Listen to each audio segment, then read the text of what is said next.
News shutdown enters final chapter. Russia probes snares another Trump advisor. Los Angeles Times.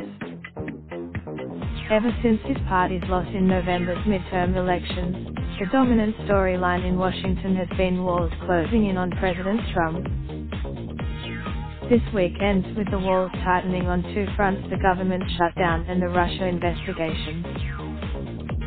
On Thursday, the Senate rejected the plan Trump had offered as his compromise to end the shutdown. A Democratic both actions occur against the background of a small but significant drop in Trump's already low standing with the public and underscore the president's powerless political position. The Trump's proposal and the Democratic alternative came as no surprise. But the vote count, Republican senators reinforced that message behind closed doors in a meeting with Vice President Mike Pence, in which they chastised the administration and insisted the time was now long overdue to bring an end to the shutdown, now about to start at 6 weeks. Friday morning brought a sharp amplification of that message as a shortage of air traffic controllers, who are working without pay, forced the Federal Aviation Administration to close LaGuardia Airport in New York to incoming planes and to slow traffic across the Northeast. Senate Majority Leader Mitch McConnell and Minority Leader Chuck Schumer met on Thursday to start negotiations, their first public talks on the issue, and on Capitol Hill, legislators seemed to believe the stalemate was nearing its final phase. McConnell, in particular, has made a point until now of keeping his hands off the shutdown. He publicly said, McConnell's public involvement in talks indicates that he believes a negotiated solution may now be achievable. And the White House said, as always, the unknown variable is Trump. Any settlement will. Trump has laid the grounds for a retreat, saying, I have other alternatives if I have to, an allusion, perhaps, to declaring a national emergency on the border and trying to use that as a way to shift money from other government programs to pay for building barriers. Whether any such, but whatever rhetorical formulation Trump uses, the fact of defeat will be hard to avoid. As McConnell predicted, the shutdown has not worked.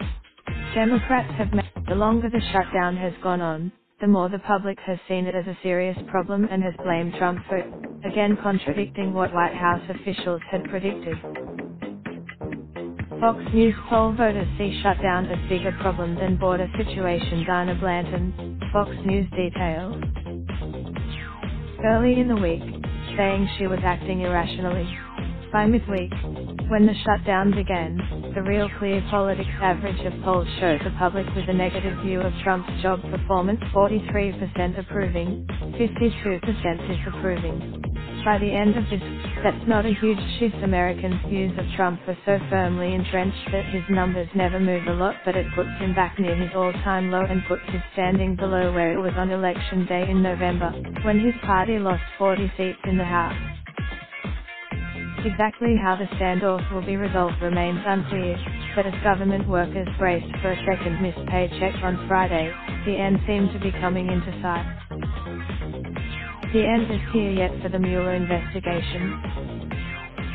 Mueller may be close to wrapping up and submitting a final report, as has been widely reported.